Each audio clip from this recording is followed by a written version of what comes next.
Hola, hola, ¿cómo están? Arrancamos un nuevo panorama bonaerense. Como cada semana, aquí estaremos repasando las noticias más importantes de esta jornada y las que quedan de días anteriores. El presidente Milei estuvo en un congreso de empresas inmobiliarias. Allí defendió su gestión y su política monetaria, pero además lanzó un discurso hablando de la deuda externa con varios insultos que sorprendieron a los presentes. Además, salió el ranking con la mejor y peor gestión de los intendentes del conurbano bonaerense y en el escándalo de los diputados que visitaron a represores en la cárcel de Seiza, la iglesia decidió echar al sacerdote que estaría detrás de esa gestión. Todos estos temas y muchos más aquí a continuación en Panorama Bonaerense.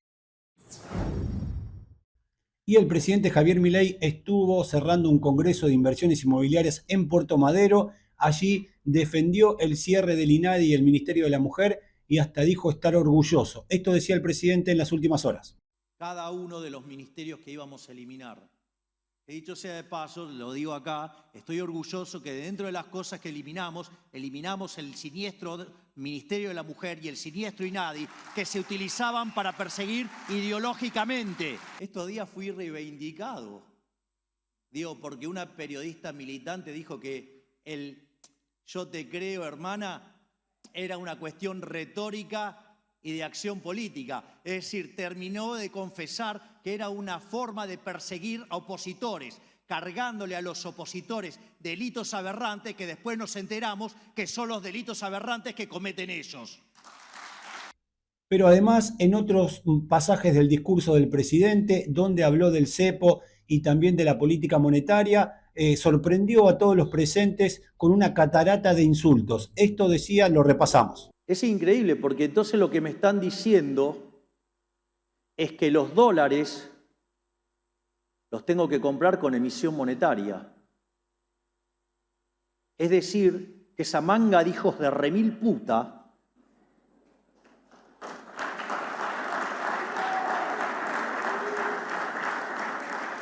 les aviso que les puse rótulo, pero todavía no lo justifique, la justificación viene ahora.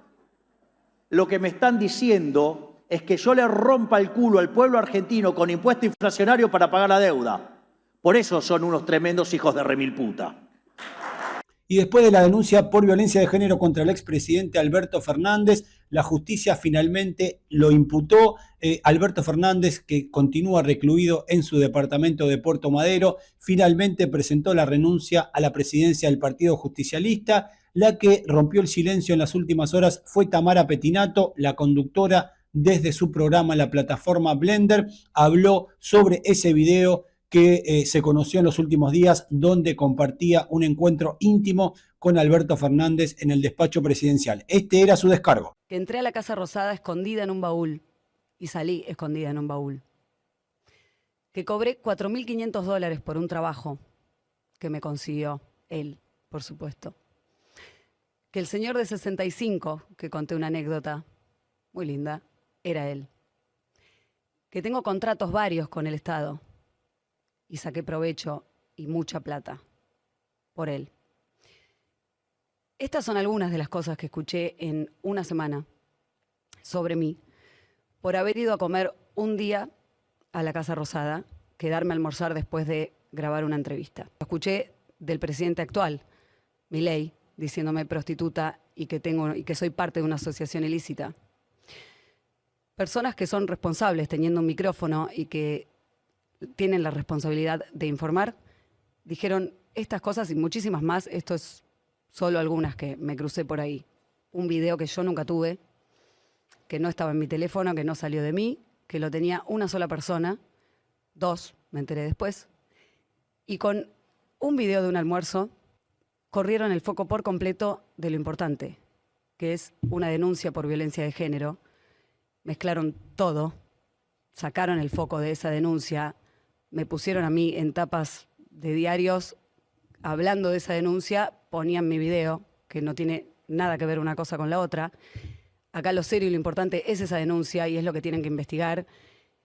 Tienen que escuchar a esa víctima y no tiene nada que ver este video. Este video es un chisme rosa, se le decía antes. Hay un solo villano en esta historia y no soy yo.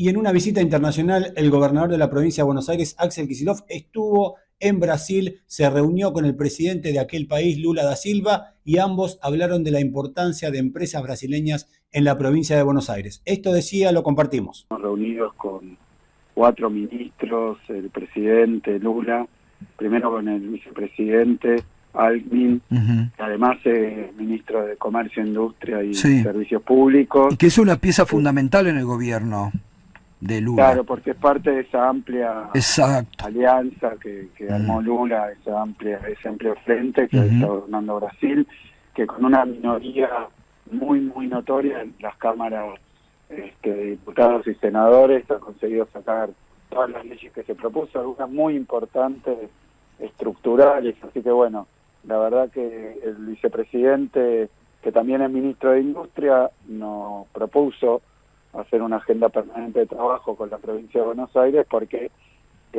evidentemente como Buenos Aires es el 50% de la industria argentina y como además está hoy bajo ataque de la política económica de Milei, toda la producción en general, pero particularmente la producción industrial, y bueno, para nosotros muy importante poder trabajar con el Ministerio de Industria de Brasil y también con las empresas brasileras que están mayormente radicadas en provincia de Buenos Aires.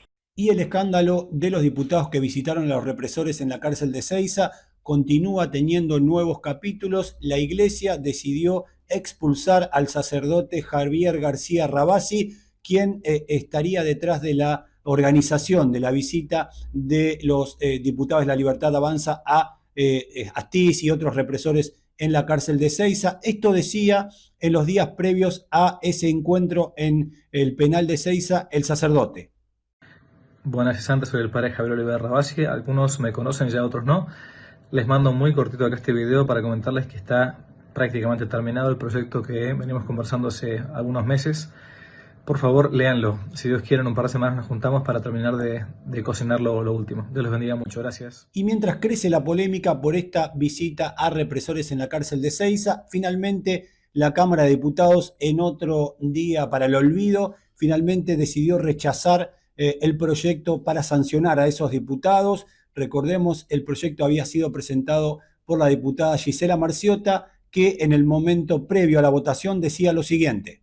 Pedir la expulsión de los diputados que visitaron a los genocidas en Ezeiza, porque somos representantes de un proyecto que tiene 30.000 compañeros detenidos, desaparecidos, porque representamos a las madres de Plaza de Mayo, porque representamos a las abuelas de Plaza de Mayo, porque representamos a los hijos que recuperaron su identidad y a los hijos que no recuperaron. Vamos a someter a votación de nominal los diputados de La Libertad Avanza que estuvieron en Ezeiza con los genocidas. Gracias. Y finalmente, esta semana el INDEC anunció el índice de inflación del último mes, fue del 4%, no perforó ese piso como esperaba el gobierno, pero aunque la sensación en la calle es que ese número no refleja la realidad de gran parte de las familias, el UNICEF lanzó un índice realmente preocupante. Cerca de 1 millón de niños se van a dormir sin cenar por la grave crisis económica que atraviesa el país. El Fondo de las Naciones Unidas para la Infancia, UNICEF, lanzó la campaña El hambre no tiene final feliz y advirtió que más de 1 millón de chicos saltean al menos una comida todos los días y 1 millón se va a dormir por las noches sin cenar. En el caso de las personas adultas que viven en esos hogares, se cree que se eleva ese número a 4,5 millones porque en muchos casos priorizan darle de comer a sus hijos antes de alimentarse ellos. Nosotros dialogamos con María Elena Mosteira, ella es técnica en minoridad y familia, para entender un poco más esta cruda realidad que marcó UNICEF, pero que lamentablemente viven miles de familias argentinas. Pensá que hay 25 millones de personas en situación de pobreza, ¿sí? Más o menos un 20% en situación de indigencia. Claro. Que la indigencia quiere decir que no llega a cubrir la canasta básica, ¿sí? O sea, ya todas tus necesidades no están cubiertas. ¿Cómo vislumbramos el futuro ante este panorama horrible, ante esta situación crítica, que es que los niños no comen? De descuidar las dos puntas de la vida. Ajá. La infancia la vejez. Claro. Creo que es muy importante. Obviamente, las personas en edad activa son el fuerte, pero los niños son el futuro. Déjame decirte que el Estado nunca debe ser ausente. Claro. El Estado es el garante de los derechos de las personas, el garante de los derechos en la educación, debe ser. Claro. Eso que nos han vendido es que el mercado regula, se autoequilibra, se regula, eso es una gran mentira. Sino lo que ocurre, la balanza siempre da los beneficios para los pocos que más tienen. Claro. Y los más que menos tienen son los que más esfuerzo hacen cada día por sobrevivir y para sostener esos pocos que son los que mayormente tienen y rigen la economía. Y esta semana la Cámara de Diputados dio media sanción a la ley de financiamiento universitario. Esto prevé que desde la próxima temporada, con el presupuesto 2025, las partidas presupuestarias, tanto del funcionamiento de la universidad pública como el salario de los docentes, no pierdan ante la inflación. En la conferencia de esta mañana del vocero presidencial Manuel Adorni, lo que dijo fue que en el caso de que el proyecto vaya a senadores y tenga promulgación final, el presidente analizará un posible veto a esta nueva iniciativa que en medio de una semana con crisis y marchas en la universidad pública, justo en el inicio del segundo cuatrimestre, obviamente traía tranquilidad al sistema universitario público, pero obviamente ahora quedó la puerta abierta para un posible veto del presidente Javier Milei si esto pasa en senadores. Esto decía el vocero presidencial Adorni sobre una posibilidad de veto de la ley de financiamiento universitario. No hay mucho para decir hasta que efectivamente en tal caso ese proyecto tenga sanción definitiva. En el caso de tener, perdón Manuel, si tiene sanción definitiva, ¿cuál va a ser la decisión del gobierno? Bueno, el presidente lo dijo, todo lo que tenga intención de destruir el equilibrio en las cuentas públicas, se usarán todas las herramientas para evitarlo. El veto no está hoy no está en agenda de vetar efectivamente si eso tiene una sanción definitiva, pero tenemos que ser respetuosos hasta que efectivamente eso así sea. Nosotros dialogamos con Lucas Bohm, él es estudiante de Filosofía y Letras, para analizar lo que fue esta semana justo en el inicio del segundo cuatrimestre, cuando personal docente y no docente atraviesan una semana de reclamos por mejores condiciones laborales. Esto nos decía. Efectivamente, el cuatrimestre arrancó muy movido, ¿no? Hoy hubo, lunes, martes y miércoles de esta semana hubo clases públicas, claro, paro, movilización, jornadas de visibilización en distintas universidades del país, no solo en la Universidad de Buenos Aires, por el problema salarial de los docentes, que es una situación muy grave. Como ustedes saben, lo que les ofrecieron de aumento de diciembre hasta parte fue el 60%, y la inflación ya superó el 120%, es decir, se pulverizó la mitad de su poder adquisitivo, que ya venía muy mal, ¿no? Claro. Cabe destacar. Entonces, la presión es importante. Venimos de una movilización muy masiva, como todos ya saben, el 23 de abril pasado, y efectivamente la Cámara de Diputados dio media sanción a este proyecto, que sea un proyecto que justamente dialogue con la inflación y se vaya actualizando en función de eso. Y ahora, tiene que darle la sanción total del Senado, donde nosotros sabemos que el gobierno va a hacer mucha presión para que eso no suceda, así que estamos en estado de alerta y justamente discutiendo la posibilidad de hacer una movilización el día que se trate esa ley en la Cámara Alta, digamos. Debe ser muy complejo para el docente que tiene vocación vivir una situación tan angustiante en función al salario, ¿no? Efectivamente, y es así tal cual decís vos, porque además este gobierno asumió con un discurso que atacaba básicamente decía que las universidades eran centros de adoctrinamiento marxista, ¿no? Imagínate que Filosofía y Letras, para Milei, somos una facultad donde somos pocos productivos, digamos, claro, ¿no? En su lógica hipermercantilista de los conocimientos y la educación, para él nosotros no servimos para nada, ¿no? ¿Para qué sirve la literatura, la claro, historia, digamos? Eso no le sirve a las multinacionales, por lo tanto no servimos. Y finalmente salió el ranking con la gestión de los intendentes del conurbano bonaerense. La consultora CB realizó un informe en los 24 distritos del conurbano bonaerense y estos fueron los resultados. Los 3 jefes comunales que se ubican en la parte superior del ranking son Diego Valenzuela, del distrito de 3 de Febrero, Jaime Méndez, el intendente de San Miguel, y Federico Achával, el alcalde de Pilar. Los 3 tienen una imagen positiva cercana al 70% y se ubicaron en la parte más alta de este ranking. Y en la otra cara de la moneda, en el final de este ranking de intendentes, en este caso con peor gestión del conurbano, según los propios vecinos, se ubica el intendente de Hurlingham, Damián Celsi, seguido por Julián Álvarez, el alcalde de Lanús, y por último, según los propios vecinos de San Isidro, Ramón Lanús es el peor intendente del conurbano bonaerense, con una desaprobación que supera el 50%. Recordemos que esta encuesta se llevó adelante en los 24 principales municipios del Gran Buenos Aires y se entrevistaron vecinos que analizaron la gestión de cada uno de estos intendentes.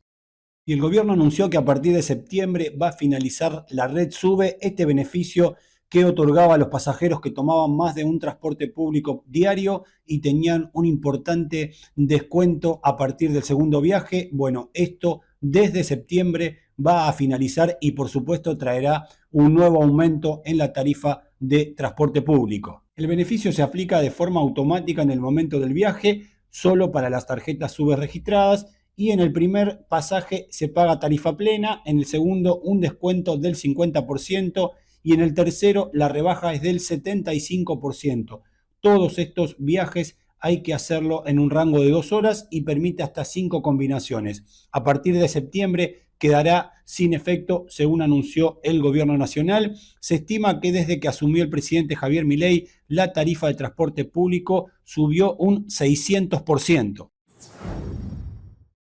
Y semanas después del evento Industrializar, el intendente de Pilar, Federico Achával, estuvo de visita en el Parque Industrial del Oeste. Allí, junto a la intendenta de Moreno, Mariel Fernández, visitaron una empresa. A continuación, hace un balance de esta visita en la segunda agenda productiva que tiene. Hace pocos días estuvo en el municipio de Morón también visitando un parque industrial. Esto decía el alcalde de Pilar, Federico Achával. Ahora vamos a Moreno porque nos invitaron a conocer el Parque Industrial del Oeste para discutir sobre producción e industria.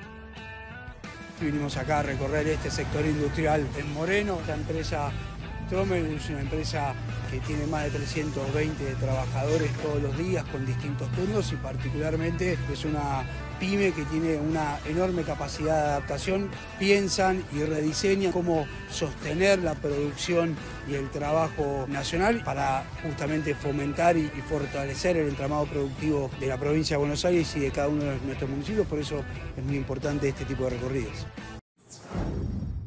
Obras que transforman. Estamos renovando el alumbrado público en todo el distrito.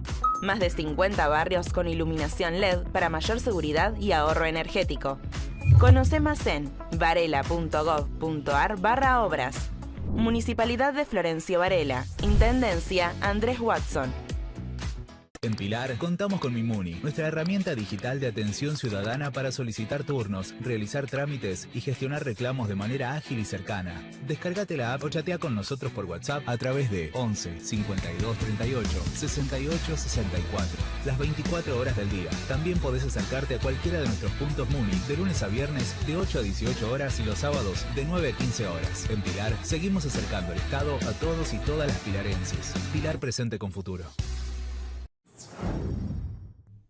Y esta semana se cumplieron 60 días de la desaparición de Loan en 9 de julio en Corrientes, mientras se realizaron nuevas marchas en Goya y en el pueblito donde fue visto por última vez el nene de 5 años. La justicia le tomó declaración hoy al abogado José Codazzi. Él fue el que había planteado la teoría, la hipótesis de que el niño había muerto atropellado. Esta semana volvió a estar en los medios y volvió a plantear que esa teoría podría ser cierta. Apuntó directamente al matrimonio de Pérez y Cailaba y dijo que podrían haber descartado el cuerpo al día siguiente de la desaparición entre el trayecto de Corrientes y la capital chaqueña de Resistencia. Esto decía el polémico abogado Codazzi. Estoy convencido hasta el día de hoy que fue un accidente. Yo vengo convencido de eso. Es más, termino el día viernes, no quiero falsear la información, pero hablé prácticamente una hora, 40 minutos, 50 minutos. Ella me dice que ella quería contar eso, pero no se animaba a 9 de julio, por supuesto, y tenía mucha presión. Y mientras nosotros estábamos hablando, ya se empezaron a juntar distintos medios periodísticos. ¿No te dijo por qué no se lo contó esto a su familia? ¿A sus hermanos, por ejemplo? Al papá de Loan. Mira, ahí me freno porque me lo dijo, pero no te lo puedo divulgar.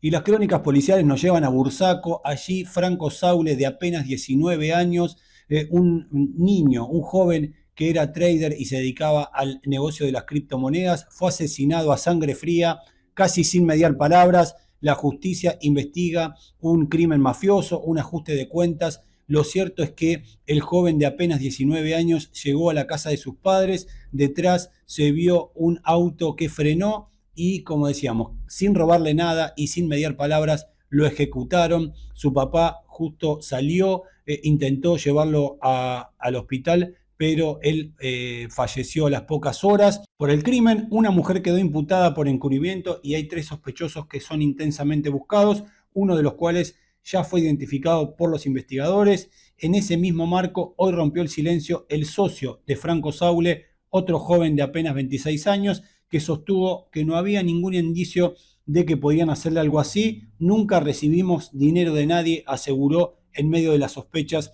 que podrían haber recibido capitales y ante un incumplimiento de un retorno de dinero, ese habría sido el motivo por el cual habrían asesinado a Franco Saule. Hablando de automovilismo, el pilarense Franco Colapinto, ya que no hay actividad en la Fórmula 2 hasta septiembre, está de visita en nuestro país, hizo actividades en la ciudad de Buenos Aires y también recorrió no solo la ciudad, sino hizo actividades en su ciudad natal, en el partido de Pilar.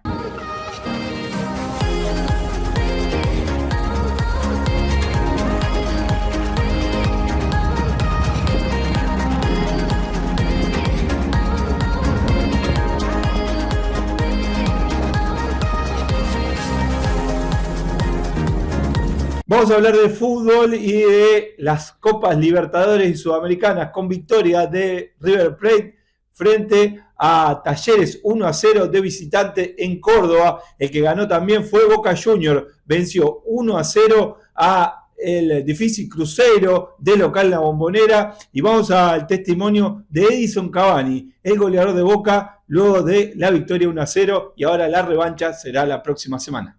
Crecimos un poquito más.